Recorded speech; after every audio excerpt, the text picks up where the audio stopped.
Hello everyone, welcome to this introduction video to Next.js. And Next.js is the modern JavaScript framework for developing fast web applications.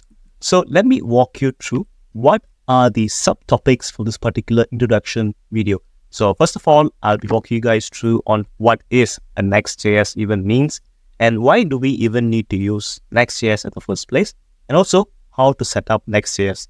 So let's get started with the first part of this course, which is the what is Next.js.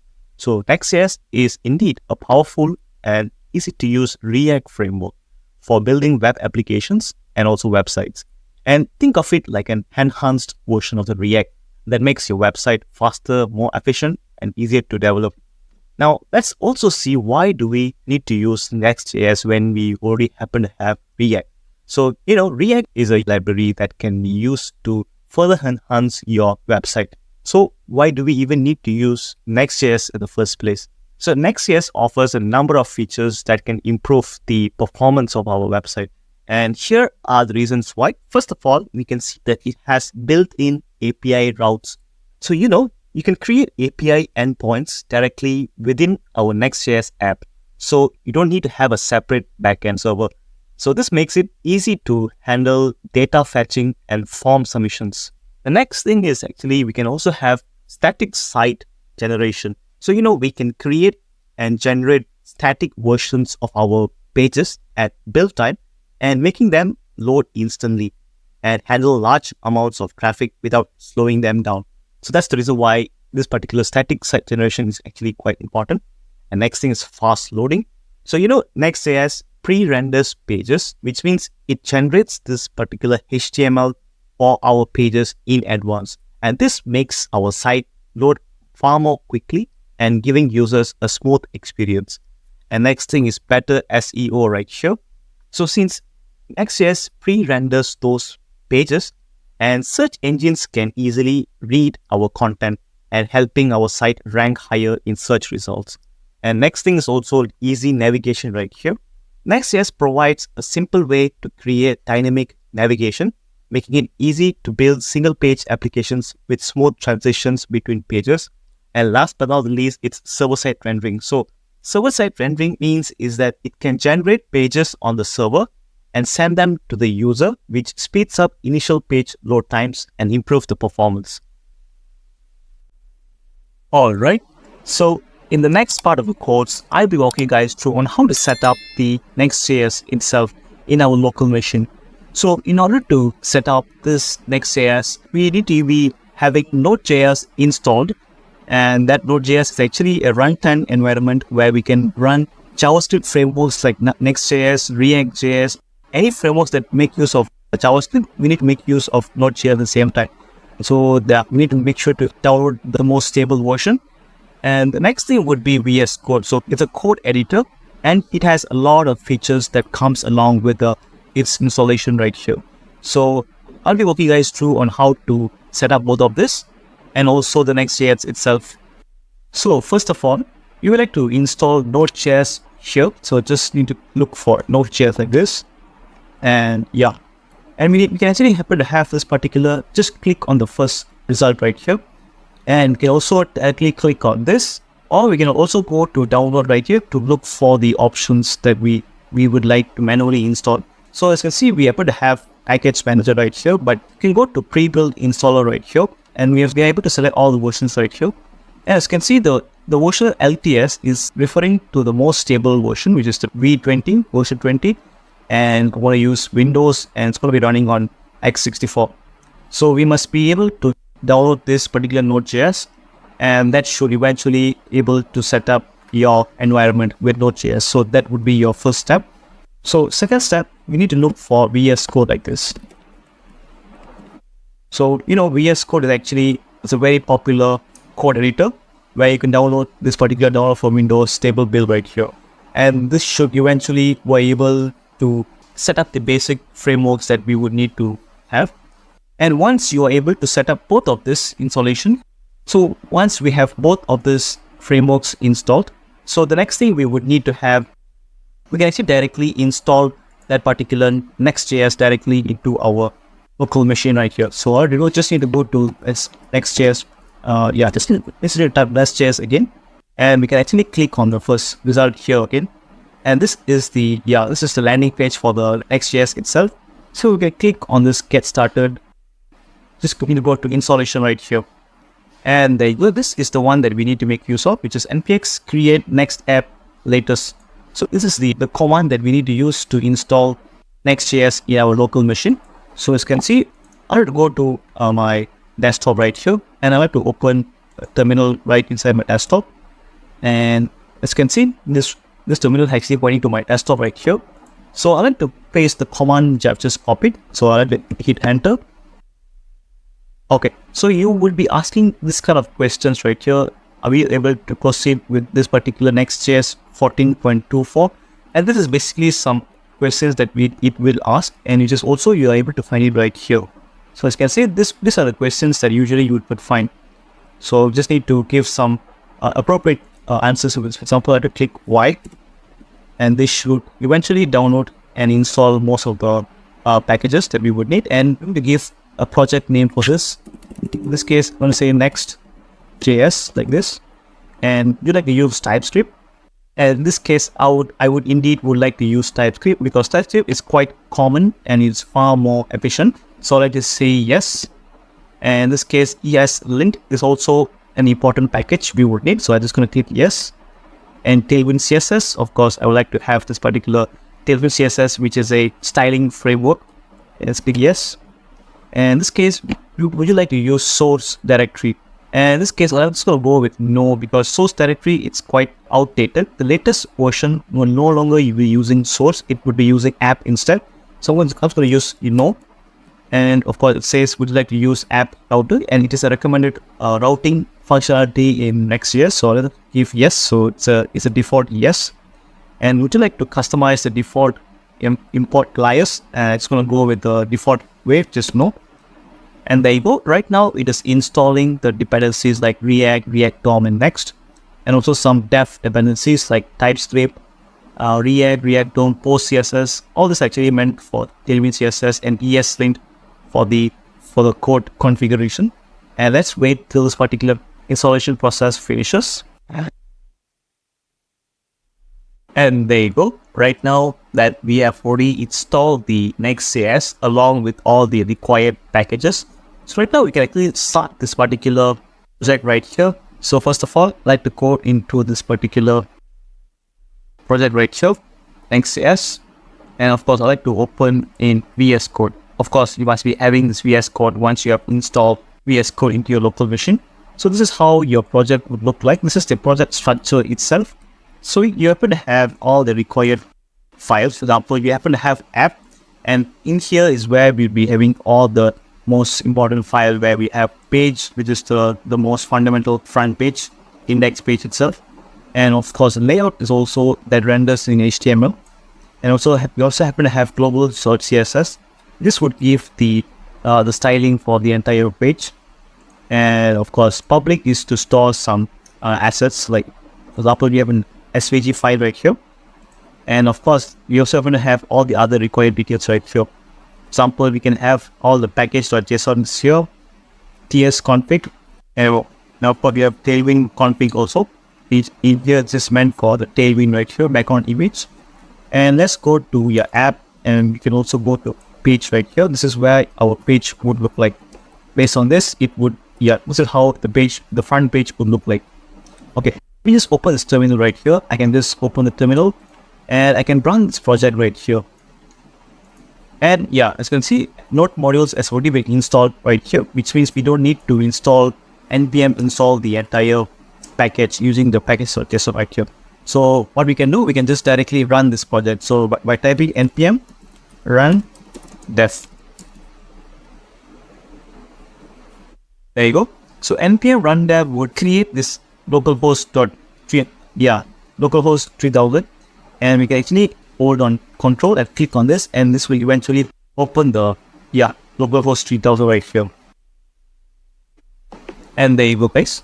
So this is the page right here, the page that uses this particular page.tsx file right here. And let's try to change this particular code right here. In this case, I'll do, remove everything.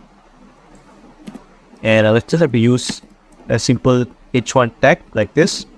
And in this case, I'll say hello world, just like this. And let's see the outcome.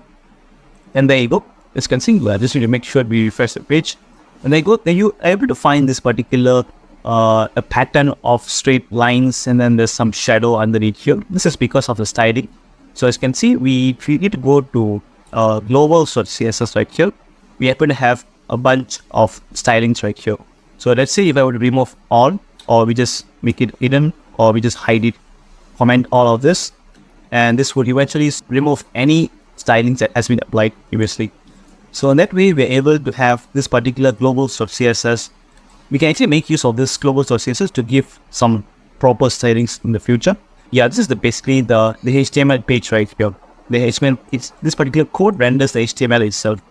And yeah, there you go, guys. We're able to set up some basic Next.js project in our local machine. All right. So next, let's look at routing and navigation. So in Next.js, we will be using this particular Next.js's very own inbuilt routing system, and it is called file-based routing. So, in Next.js, the way how we route between pages is basically based on files. So in order to explain even more further, let's actually go to our project.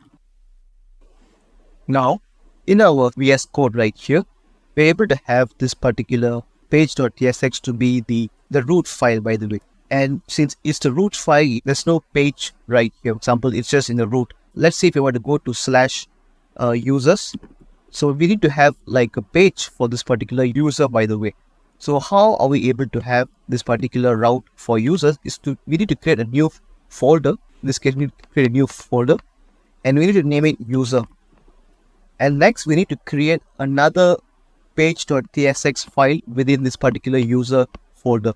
So let's click on new file and type page.tsx.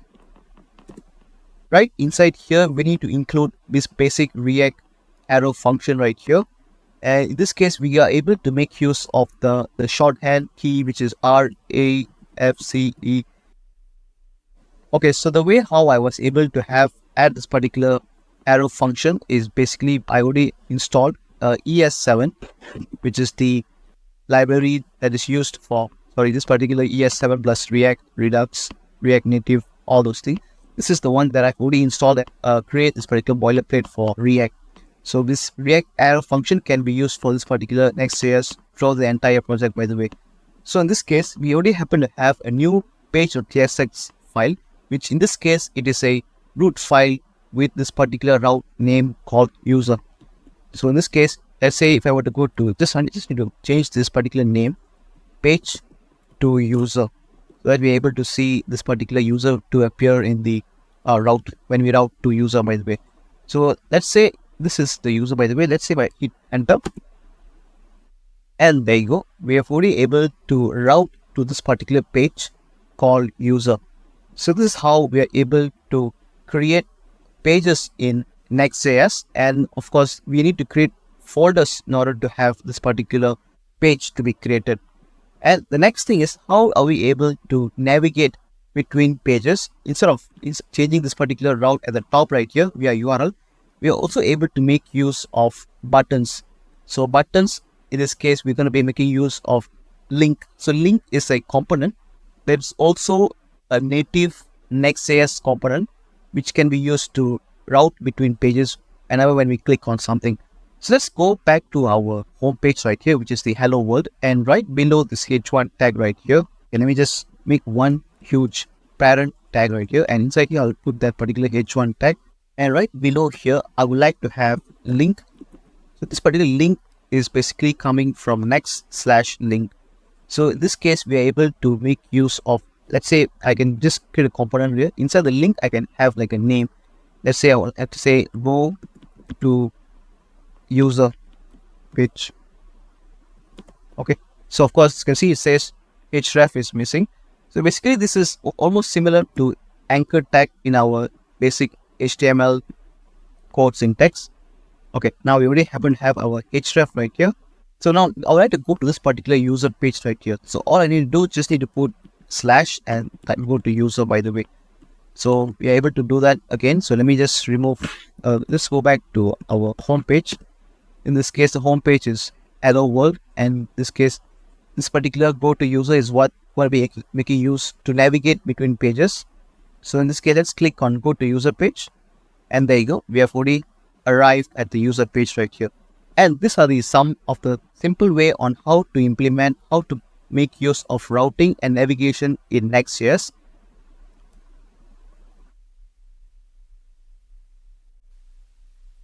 Alright, in the next part of the course, I'll be walking through on client and server-side rendering in Next.js, particularly on how these rendering methods work and their benefits and when to use each one of them.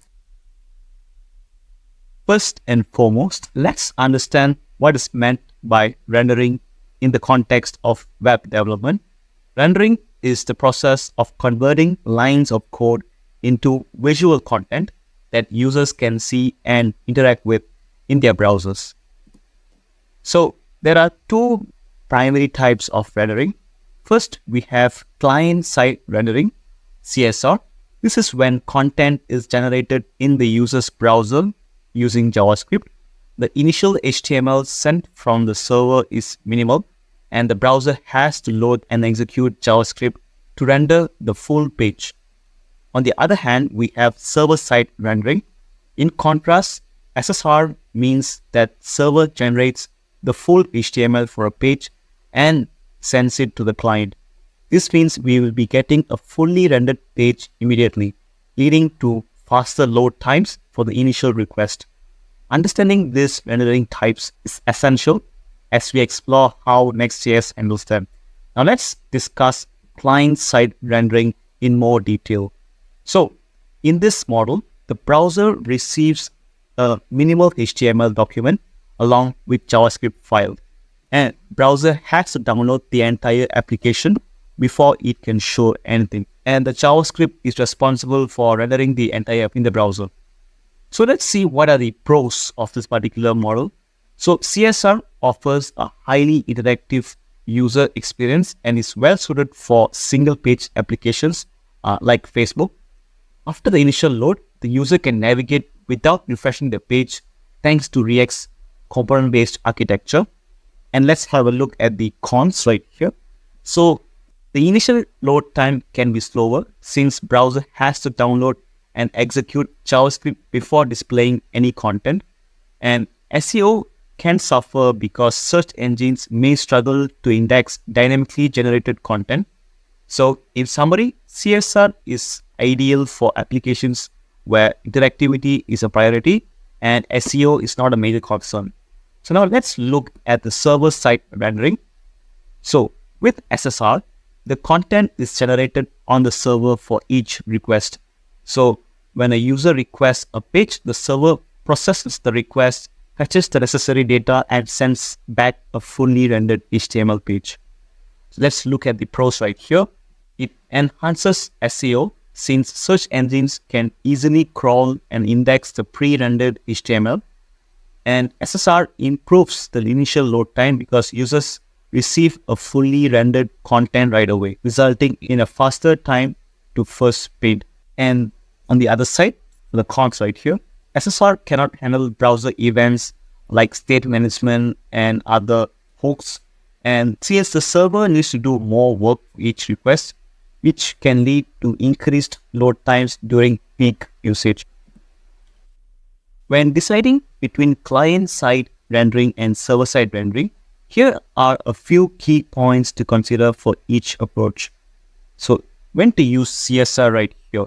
So it is first when SEO isn't a priority. CSR is well suited for applications where SEO is a major concern, such as private dashboards or apps behind authentication.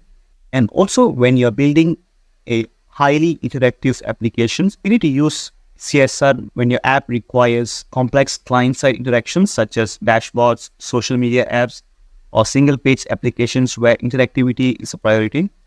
And also when we are dealing with real-time updates like trading charts tracking deliveries as it handles rapid dynamic content changes without constantly reloading the page from the server. So when exactly should we use server on the other hand when SEO is important? So we need to use SSR when search engine optimization is crucial, and also pre-rendered content ensures that web crawlers can easily index your pages, which is important for blogs, news sites, and e-commerce stores.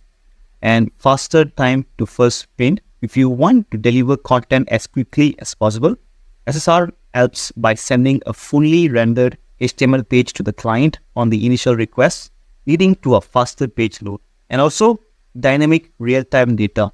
So SSR is great for applications that need to serve frequently changing data, such as e-commerce product listings, where real-time inventory or pricing needs to be fetched on every request. So Next.js makes it easy to mix and match CSR and SSR, allowing you to optimize different parts of the application for performance and SEO.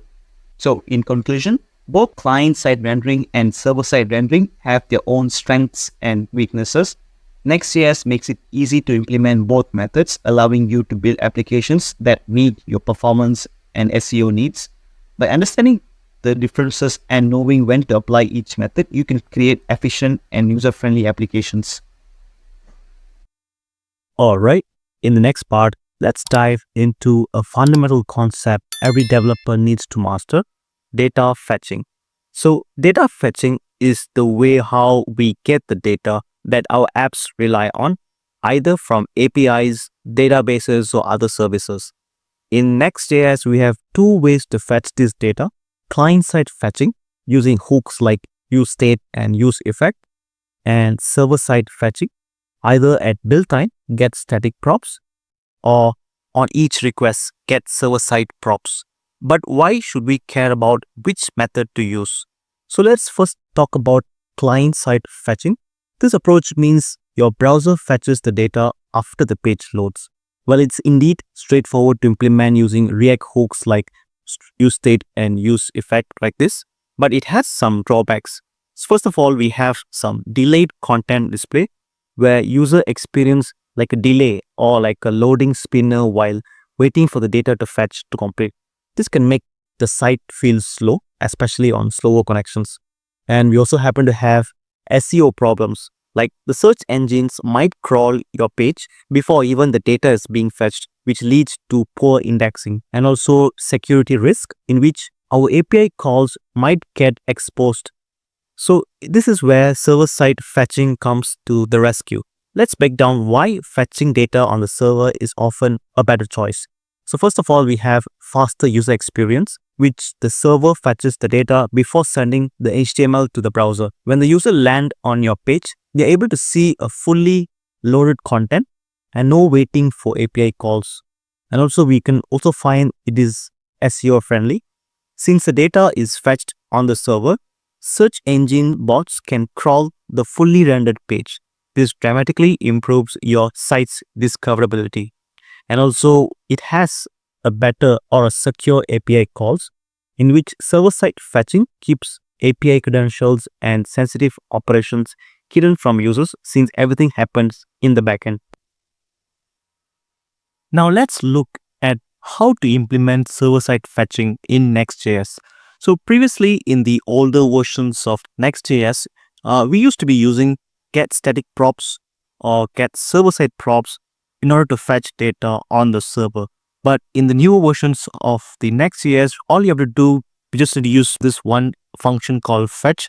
And with this fetch function, we are able to input that particular endpoint that provides the data, and it will be able to retrieve the data. So this happens because by default, Next.js would be running and rendering its component on the server. So all you have to do, we just need to make sure to call fetch function in order to get data from an external API. So that's how in the newer versions of the Next.js is built. Now let's implement this particular fetch function in our code. So in this code, I'm going to walk you through on how to fetch data on this server. So as you can see right here, we happen to have a simple code right here, which will render this particular code right here. And it's just a simple hello world text right here. And what we're going to do right now is going to make use of this particular API right here. This is a free API where it just provides us a list of users with their names and other data as well. This is this dummy users data, and this is endpoint that we'll be making use of to render a list of this particular API data and render that particular data into our project right here. So let's head back to our project right here. So as you can see, first of all, let's actually initialize that particular API. And of course, we must make sure to not to make use of any of the React hooks, because those React hooks are client-side fetching functions. So in this case, we're going to be making use of fetch. So fetch is a function that we are able to use to fetch the data that is coming from a particular API. And for your info, Next.js by default renders its page on the server. So you don't need to specify get server-side props every single time when you would like to fetch data in Next.js. So first of all, we can just skip the get server-side props functions, and instead of we can just directly implement this particular fetch function right here. In this case, we can just make use of fetch. And this particular fetch function, of course, we'll be placing this particular API endpoint, which is right here. Just copy this endpoint and we'll be placing it within here. And of course, we'll be need to store this particular fetch into a data. In this case, I like to call constant users. And since it's an API, of course, we must make use of await. And this, and of course, await would be having async. So we need to make sure to use async right here. And with this, we are able to get all the list of users, but we must make sure to convert the data that we have fetched directly from this API right here. We're going to be making use of JSON. So in this case, I like to call users, but in this case, I like to change this. The old one should be response right here, because usually the data that you fetch from directly from an API would be a response. And then next thing we need to do is convert to a JSON format. In this case, I like to say response.json. So it's a function right here. So what does it do is that it just converts this particular format that we received here in a raw format. We'll need to convert it to JSON, and then we're able to make use of the data that we have just fetched. Now with this users data right here, I would like to just make a list of users. In this case, I could make a list of repeating users, and that every user is going to be, of course, we need to make use of this map function right here. Within this map function, I like to have that particular parameter user. So user is what we'll be using as an object to render every single data. So in this case, it's going to be an arrow function. And in this case, I like to have a bracket inside here. And within this bracket, I like to have li, which is the list right here. And I like to render every single user. And of course, let's see what data can we use from this API. As you can see, we can use this name right here. As you can see, let's put dot name. Okay. And as you can see, there's some issue with this code right here. Of course, we need to make sure to wrap everything within one clause right here. In this case, I have to take everything and just wrap everything within one clause right here, so that it'll be rendering only one clause. And there you go. And also, we must also make sure to add this particular await for this users as well. And so that you'll be able to have this particular issue fixed. And there you go. Right now, we're able to see a list of users to be listed in this Next.js front end right here. So this is how a simple way to fetch data via server. So as you can see, when I just hit refresh, you won't be seeing any loading or any buffering of the data, because the moment when the page loads, the data is already being fetched. So the data is being fetched first, and then the other content of the page or other elements, components of the page will be loading later. And that's how server-side rendering works. So basically, it just gets the data from all the APIs, and then the rest of the things happens next. So as you can see, this is how we are able to implement getting data from an API via server. Now next, let's look at when exactly client-side fetching is necessary. Now, I'm not saying client-side fetching is obsolete, but it is sometimes great for certain features such as lazy loading. So what does lazy loading means is that loading additional data only when the users interact or when they request for a new data. So in that way, all you have to do, just need to make sure to fetch a particular data that the user requests only when they wanted to see. Otherwise, we don't need to call that particular data. And that's what lazy loading even means. And also real-time updates. So think like a chat application or live stock tickers. So those things needs to get updates every single second. The data that is being retrieved needs to be updated every single time. So that's where client-side fetching is necessary. And besides these two, for most scenarios, especially like content heavy or SEO sensitive pages, then server-side fetching is the way to go. And finally, that's a quick look at why server-side fetching is often better than client-side fetching in Next.js. It's all about delivering a faster, smoother, or more secure user experience. All right. In the next part, let's look into an essential performance optimization technique in Next.js called caching. So by the end of this part, you'll understand what is data caching, how caching works, the different caching mechanisms, and how to implement them effectively. So let's get started. So the first question is, what is caching? So caching is the process of storing copies of information or data in a temporary storage after visiting a website. So why does caching matter?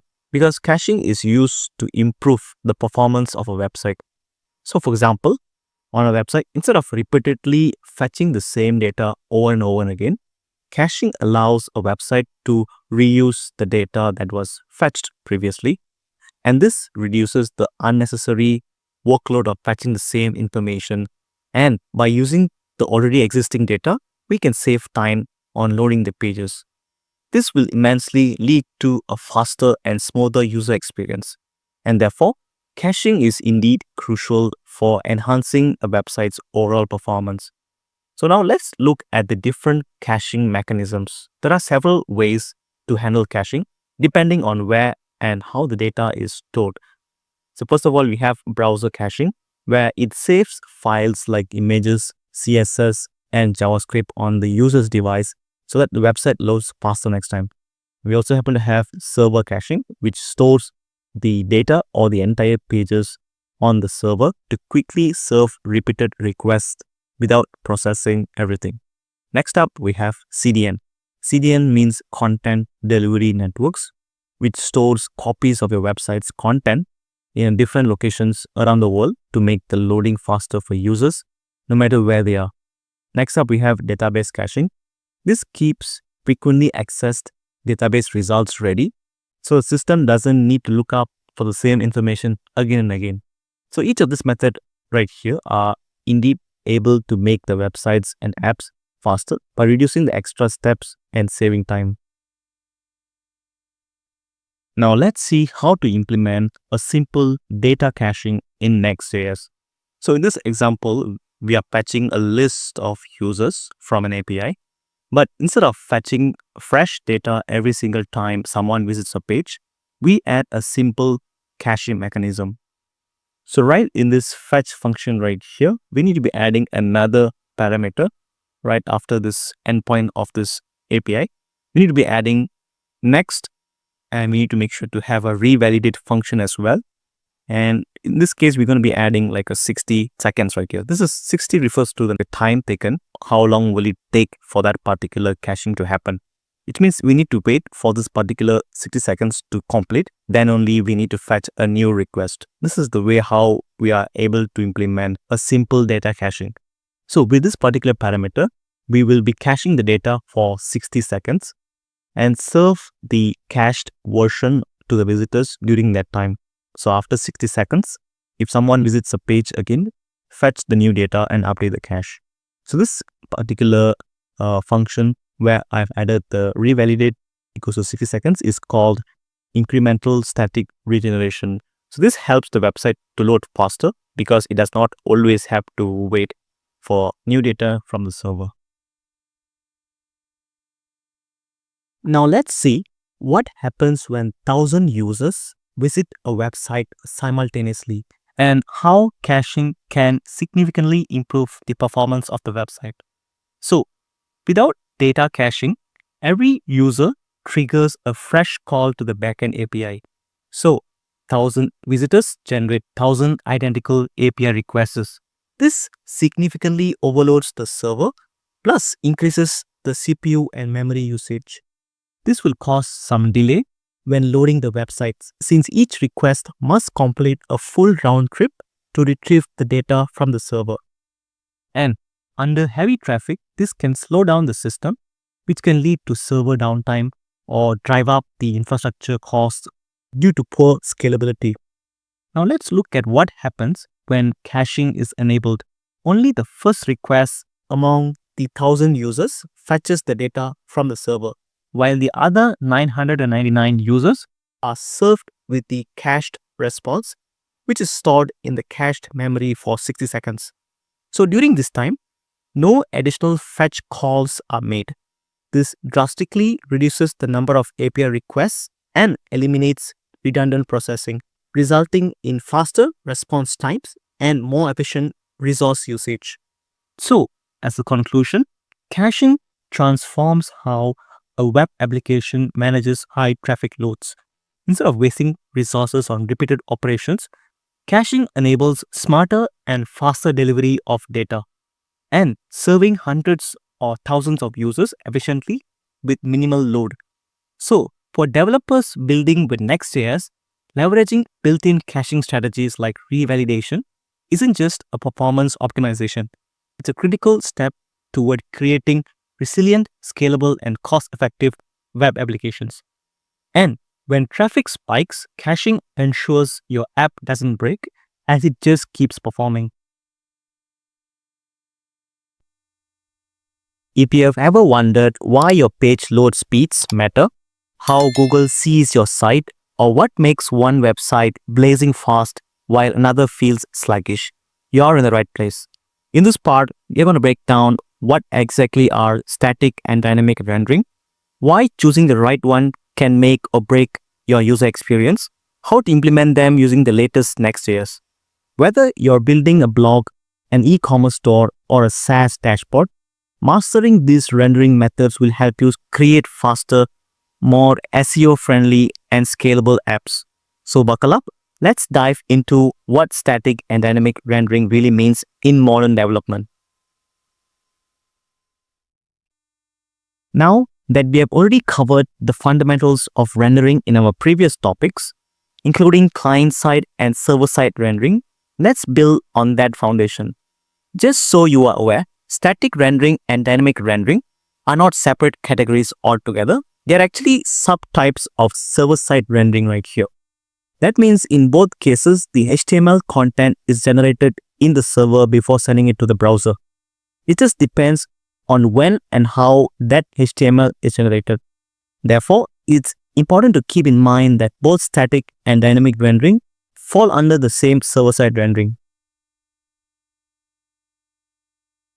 So what exactly are static rendering and dynamic rendering? Let's break it down. Static rendering, also known as static site generation, is when the HTML is generated at build time.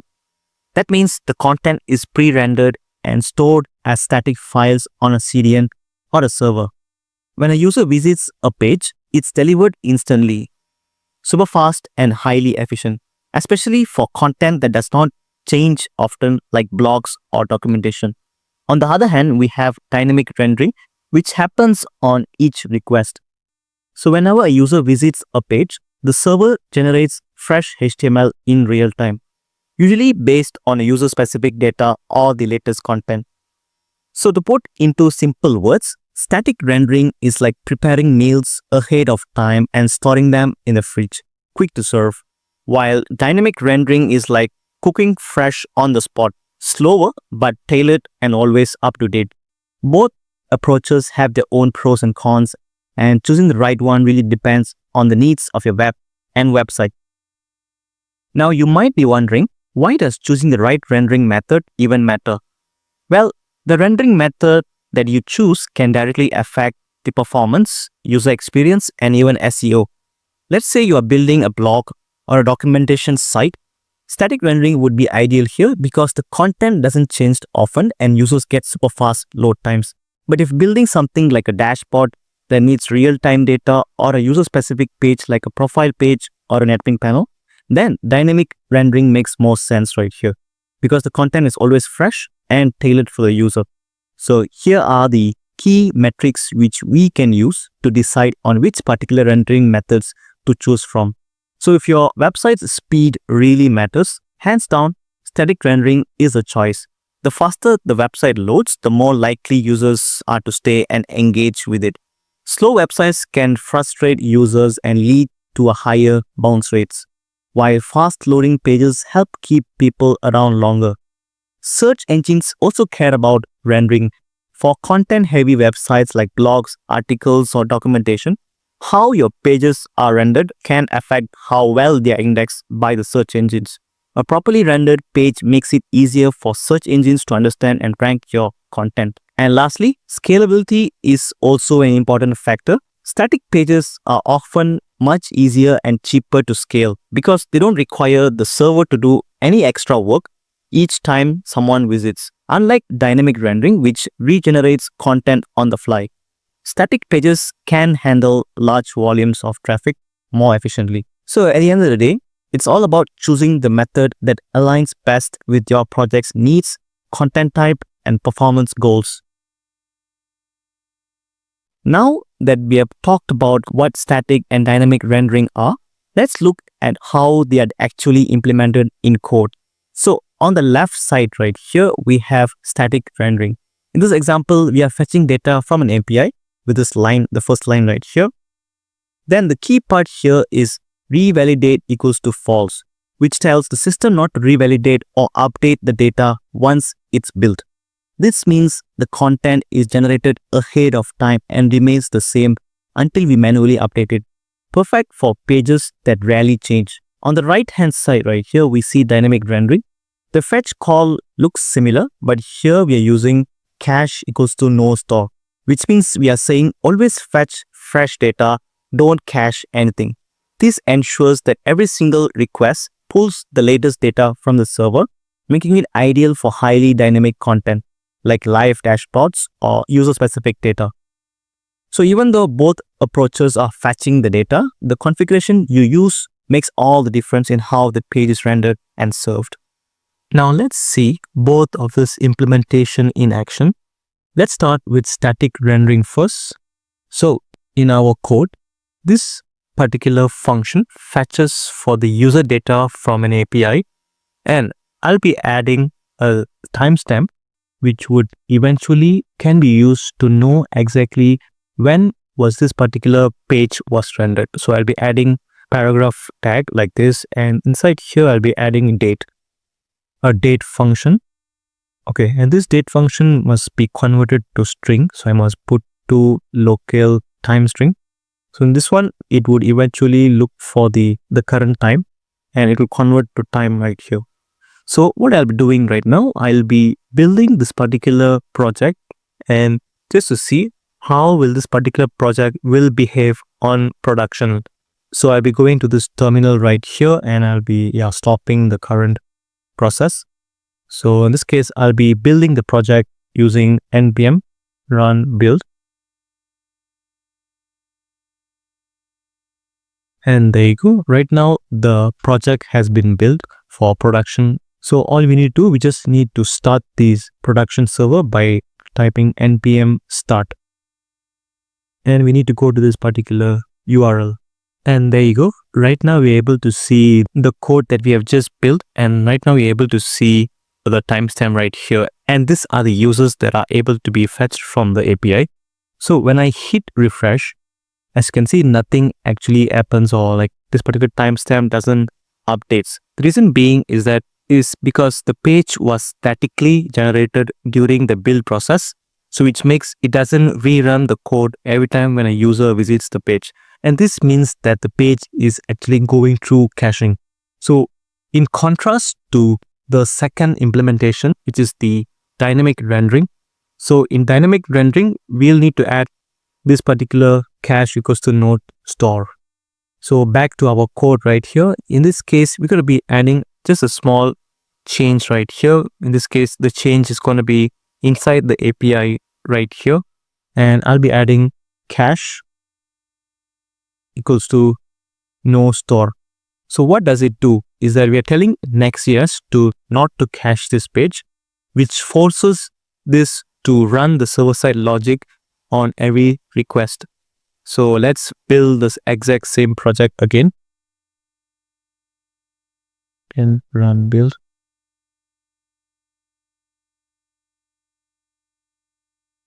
And let's run the production server as well.